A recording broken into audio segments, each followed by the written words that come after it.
So how do you create a brand that truly represents who you are and the products you sell, as well as building a business that you can scale online? That is what this podcast will help you do. My name is Henry Kaminski Jr., and welcome to the Brand Doctor Podcast. Let me just make this statement loud and clear. Jersey's here, Jersey's here. 1, 2, 3, go!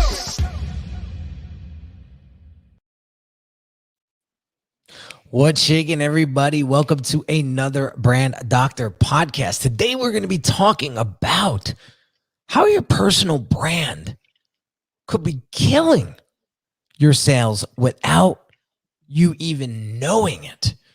I got my man Oasis Q in the house. What is going on, my friend?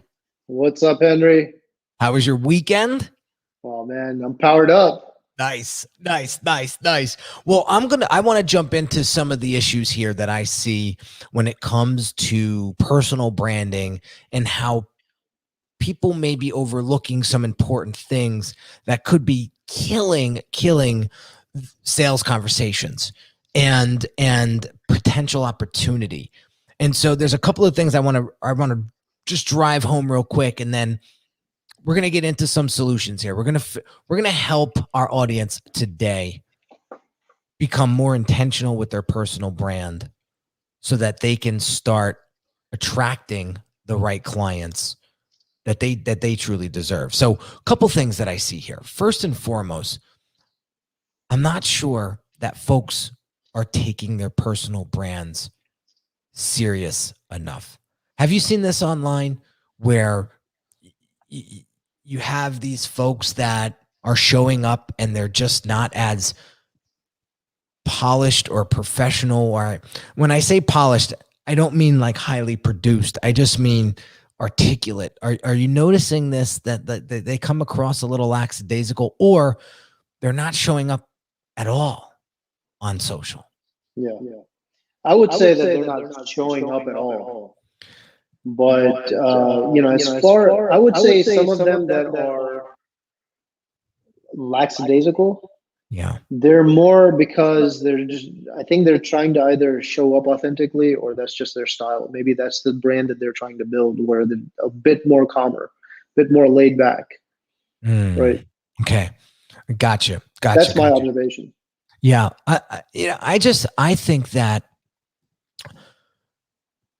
there's so much power behind someone's personality. Yeah. That if you're not in the space like we are, you might be taking that for granted. Yeah. And if you just took a step back, or maybe like zoomed out and looked it down and said, whoa, I have so many advantages here that I could be leveraging, but I just don't know what I don't know. That's kind of what I mean by taking it seriously, because once you start to become intentional with your personal brand, you'll see a lot of doors open for you, for sure. Absolutely. The other thing that I want to talk about is clearly defining your personal brand. Like, have you clearly defined what you stand for, what you don't stand for?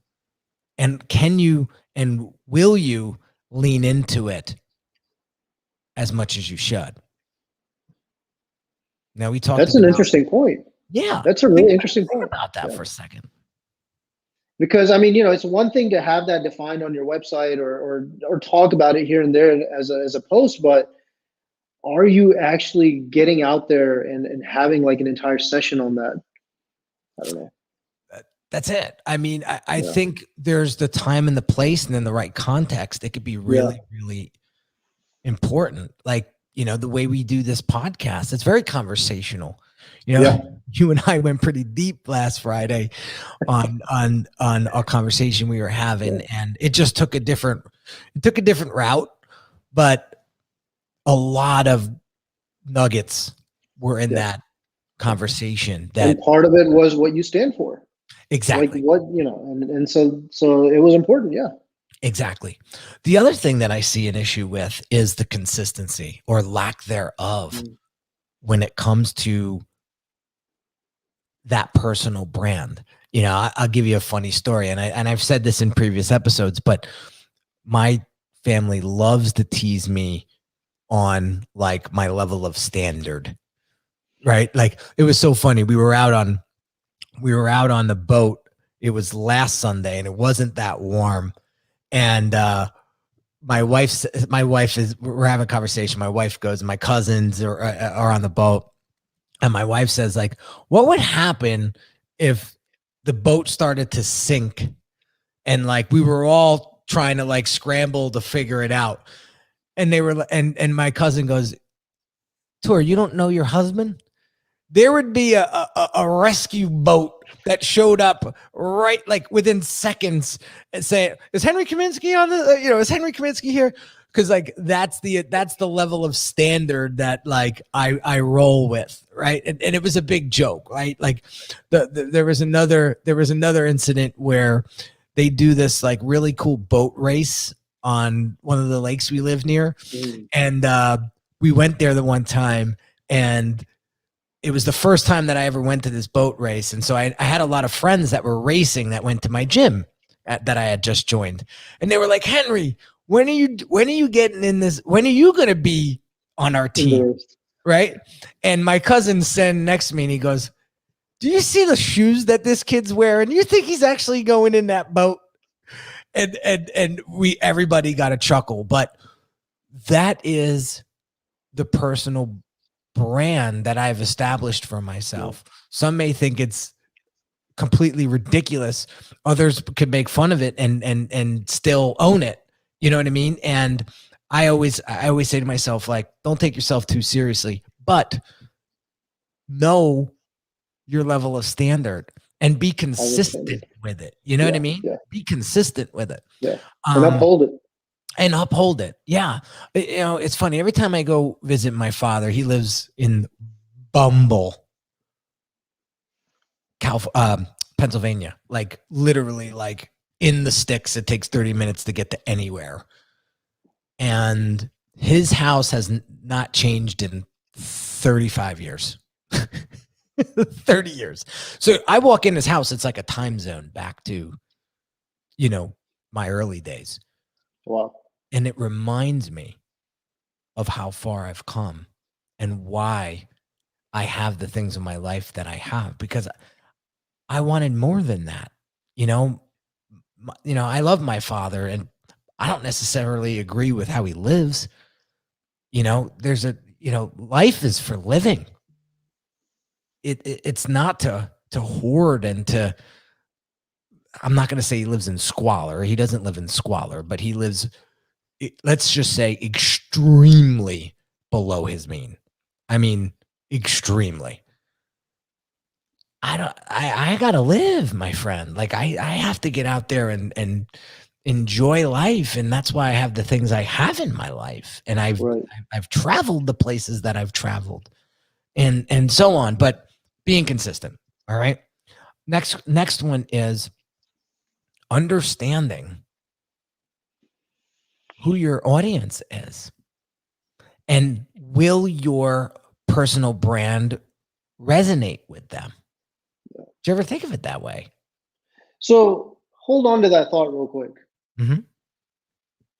Are you now suggesting, and I'm probably saying you're not going to suggest this, but where do you draw the line between being authentic and then also shaping your brand to what would resonate with your audience? Yeah. So how do you balance that? It's a great question. And what I say is you don't. I say just lean into who you are more, and those people will actually show up. Like the minute I leveled up my standards in my business and in my life, I shed a lot of fat in my life, from people to things, and I upgraded myself. And there were a lot of people that got pissed about it. Some people still don't agree with it to this day, but I made the conscious decision to move up a rung or two in my standards ladder. And that raised the people that I've surrounded myself with. Like I put a post out on Instagram yesterday that got a lot of attention. And I said, if you want to hang around with broke, cheap, miserable, fearful, and I forget what the other one was, people, you will become that. Yeah. You will be that sixth. You will be, yeah. And somebody had made a comment like, are you really not going to hang out with people because they're broke? I'm not going to not hang out with them because they're broke. I'm more or less, if they have a broke mindset, I don't want to be around that. That's what I was going to say. I'm not going to be apologetic about it. Yeah. I don't want to be around people that are afraid of money. Yeah. It's the relationship with money, I think, has a lot to it. And that's, I think, what you were referring to when you said broke. Yes. It's not that necessarily they're broke just in the bank, but that's a result of having that mindset, the relationship with money. Exactly. Yeah. Exactly. So keeping this whole episode on rails, you know, I want to make sure that you guys understand who the audience is that you're speaking to, and are you attracting that audience through your personal brand, through your beliefs, through the way you position yourself online. Be very, very cognizant of that. And then there's another one. I think a lot of people are skeptical, or not. Skeptical is not the right word. I would almost say fearful of leaning into their personal brand because they're afraid of other people's opinions.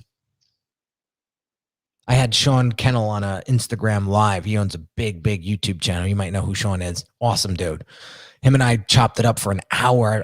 I didn't even think it was going to go that long. We had it scheduled for 30 minutes, but we went an extra 30 on Instagram the other day, and we talked about the big mistake he made as a creator, a content creator in the beginning. And he said, fear of other people's opinions. Yeah. Hey, I've been there. I'm not afraid to admit it. Yeah, me too. Right. Too.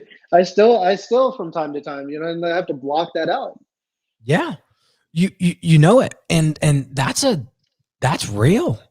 But I got to tell you, I want to get into the next segment of the show of how I've been able to overcome that and how it's transformed my life and my business. So quick little message. We'll dive into that and we'll wrap it up.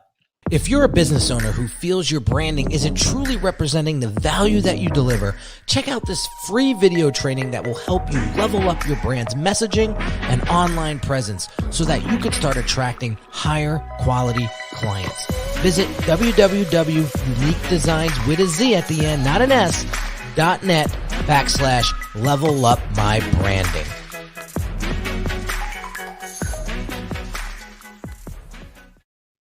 All right, so let's talk about some of the solutions out there that can help you create more of a intentional personal brand. You with me, always? You look a little frozen. I think my camera froze. Can you hear me? I can hear you loud and clear, and that's what matters the most. But I got to tell you, you got a handsome side profile. I'm not gonna lie. For those folks that are watching, yeah, there we go. Now we got you. And for the live listeners, listen, for the live listeners, if you want to contribute to the conversation, please drop some comments below. We want to bring you into this conversation as much as possible. So if you have questions for us, or comments, drop them in. We'll feature you on the live recording here. So, all right, let's talk about some questions that we need to start asking ourselves to make sure that we don't kill sales and opportunities with our personal brands. So first and foremost is, what are you putting out there? What image, what vibe, what feeling are you putting out there into the world? Doesn't necessarily have to be social media, just out there in the world. Mm-hmm. So does your image match your actions? Does your image match your actions? Does it match your purpose? Does it match your mission? Have you actually defined that? Well, what if I were the one to tell you that, you know, you got to be leveling up your standards and you got to do this and you got to do that. And like, I roll up in like a hoopty. Yeah. That's inconsistent. Yeah. Nobody's going to take me serious. Nobody's going to take me serious. So like, again, be who you wish to attract. Right. I think that's the key there. Because there's somebody else told me this, super high level entrepreneur I met in a mastermind group years ago. He said, you know, high level folks, high frequency folks are going to look for other high frequency folks that can help them where they are weak. They're not going to go with a lower frequency. So that made me think like, okay, I need to raise my bar to hang with the folks that are at that altitude. And so I love Joshua Easter. It's been a minute, man. Josh writes, does your image match your actions, purpose, and mission? Yeah, that's the question that you got to ask, right? Another question I have for you is, you know, what kind of street cred are you building online? What kind of street cred? You know, what boundaries are you setting? Are you showcasing your beliefs? I'll give you a quick example. You know who Dax Shepard is? He's got a really cool podcast called Armchair Expert. And he's married to Kristen Bell, who's I'm a huge fan of her. But we follow them on Instagram, and my wife and I, and they never post pictures of their kids' faces. They're always covered with like an emoji or like something funny, right? And so that's the boundary that they set, and they don't deviate from it, right? The other thing is, when I was listening to Dax's podcast for the first time, I never knew that he talked that way. I never knew that he cursed that much. I never knew that he struggled with the same things that I struggled with personally and professionally. And he completely humanized his brand through that show. And he continues to do that. That's powerful stuff. The other example that I want to share is like, we forget that The Rock, Dwayne Johnson, is a personal brand. Like, what makes him so insanely popular, right? Like so I'm not 6'4", 280, handsome as hell, you know, one of the biggest and highest paid actors on the planet. Yes, I am not that. But have you ever seen him get vulnerable on his Instagram account? It completely brings him back down to earth. Like when he got COVID, he talked about when the time he got COVID. Like that shit was real. And like he was a human being just like me. And that's relatable. That's relatable. And so those things there, I want you to pay attention to, because like some of these big personal brands out there, like Mark Wahlberg, another one. Yeah, that's what's he doing when he's not making movies? Have you ever watched him on Instagram? Dude is legit.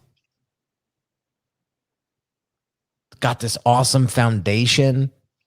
And like, you could just tell he's just an awesome dude. So think about that. I think we get so caught up in these bubbles, right? I'll raise my hand. I'll tell you right now, I got caught up in that internet marketing bubble a couple years ago that I may still have one leg in it still. but I am slowly moving myself out of that because it's just a big circle jerk over there. You got to get out of that and see how much more of the world is out there. That's why I listen to podcasts that nobody else listens to. That's why I look at different trends and read different articles on Apple and CNBC and all these different platforms, because nobody in the internet marketing space is doing that. Yeah, you got to step out of your echo chamber. Yeah. And to tie this all back, this is what could be killing your personal brand, because you self-isolate yourself and you see everybody else doing in your space what they're doing, and now you just become another me too. Yeah. That's the biggest sales killer on the planet. That kind of brings me to a point. I posted earlier today, which was about outliers. What are the attributes of an outlier in your industry? And they're usually the ones that aren't following whatever hundreds of others are following in their industries. Right. They're multifaceted. They're not just, a one way sort of a brand where they're just saying, okay, well, you know what, we're just going to follow whatever everyone else is following. Right. There's a thing to be said about people that aren't afraid to share vulnerabilities and to really just put it out there. Right. And show the world like who you really are. And there's some really great comments coming in. I'm going to highlight a couple of them. Keep the great information coming. Thomas Lee says here, connection is built through struggle. Absolutely. That's right. That's where people could really connect. And here's a great question, from Eric Klein. How about when your wife or business partner is afraid of money? That struggle is real. Yeah. You're not alone, Eric. You're not alone. My wife grew up very, very wealthy, and it's not the case anymore in her family. So she has a really weird relationship with money. I'm more listen, I'm making the money to reinvest it so we can create bigger and better and more fulfilling things in our life. And my wife's more like, well, what if that all goes away one day? What's going to happen? See, I don't think like that. There's an aversion. Yeah, I don't think like that. So, Eric, I'll be vulnerable here for a second, and it's pretty public that I'm sure my wife might kick my ass for this, but who cares? It's a struggle between us to this day. We've been together for 14 years, but we work through it. Like she always had issues with me investing in the cars that I drive. She's like, so she doesn't care about cars. I love cars. When I get into a car, I want to feel it. I want to create an experience when I drive it. Cars mean so much more to me than it does to her. And I heard her saying something to my father, cause I just got a new car, and I heard her say, listen, I just let him do it because I know he loves it. Like, it's not an argument anymore. And I was like, oh, she finally got it after 14 years. Right. But we kid now, but you know what it is? When that fear comes in, I always ask her, what are we afraid of? And what's the worst thing that could happen? Money could always be remade, but that chance or that opportunity or that time may never come again. Yeah. And so I always keep that, and I'm just open with her. I don't yell at her. I don't bark at her anymore. I don't tell her that she's afraid of money. That's not helping anything. What I want to do is understand where the fear is coming from, which we figured out. I know where that core is now, but moving forward, it's always talk to me. Why is this? Yeah, why is this decision so scary to you? And again, that's business. I heard Brad Lee say something along the lines the other day, like, every time I made some money, I would take that money and spend it on something. I'd buy a new watch, or I'd buy this, or I'd buy that. And then I said to myself one day, I'm not going to spend it anymore. I'm just going to keep accumulating it. And then he said, that just stuck me at that holding pattern for a couple of years, he said, until he realized that, like, what am I doing? Like, just hoarding this money in the bank. It's not doing anything. Money is made to create things. Money is made to stay in motion, not to be put under a pillow. Now, don't take my words don't take my words the wrong way. Make sure that you have a rainy day fund. Okay. But the majority have a safety net, but make sure that you're reinvesting the majority of it to build and grow and constantly raise up. Otherwise, you're just going to stay stuck. And I've been there where, we're doing good. I'm just going to stay comfortable and float here for a while. And then you realize, wow, how unfulfilling this is in this holding pattern. So keep it moving. I got to keep an eye on time because I have another interview coming up in 3 minutes, but I really want to tie this back and just land this whole conversation. And I really appreciate everybody joining live today. I'm seeing a huge uptick in viewership.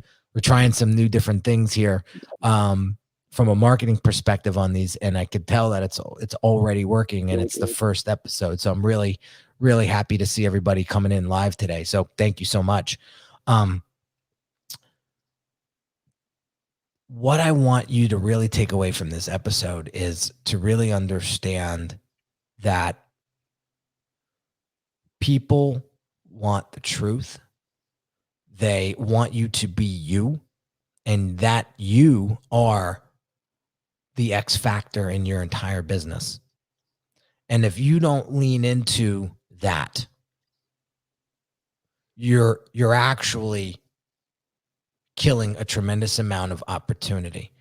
And again, we think about, my team brought this up because when we were talking about this episode this morning, my team brought this up, and one of my guys said, when you think of Microsoft, who do you think of? Bill Gates. When you think of Apple, who do you think of? Steve Jobs.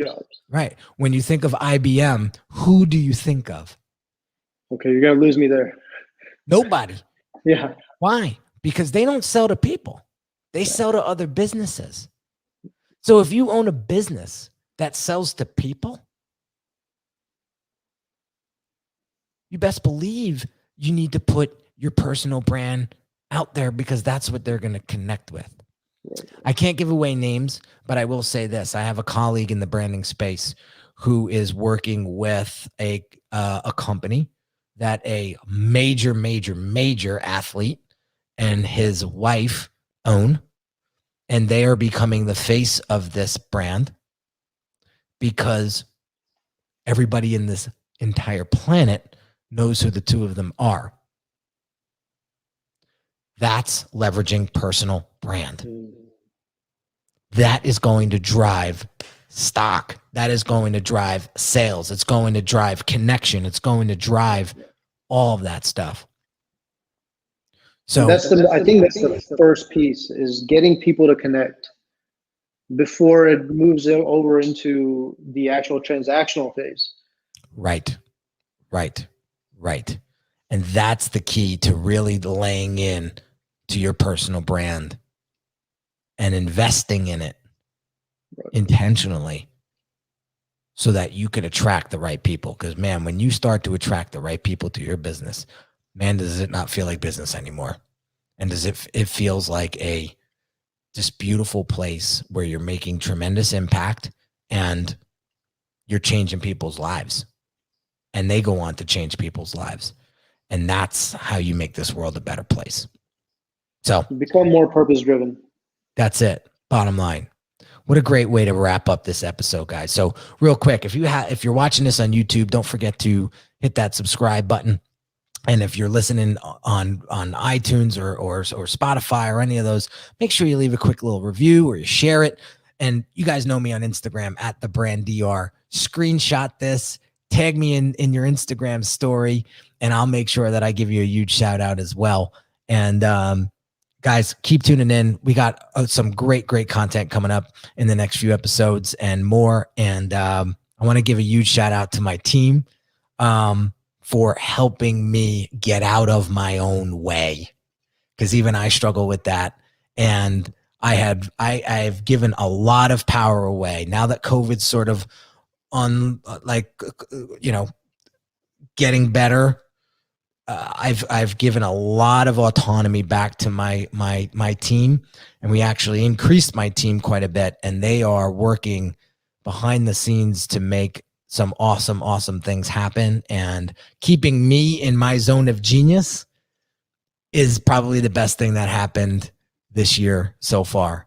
So I no longer have to do any of the tedious things, and the team is working diligently. So big shout out to my team. I know you're listening. I know you're watching. So have an amazing day, guys, and I'll catch you on the next episode real soon.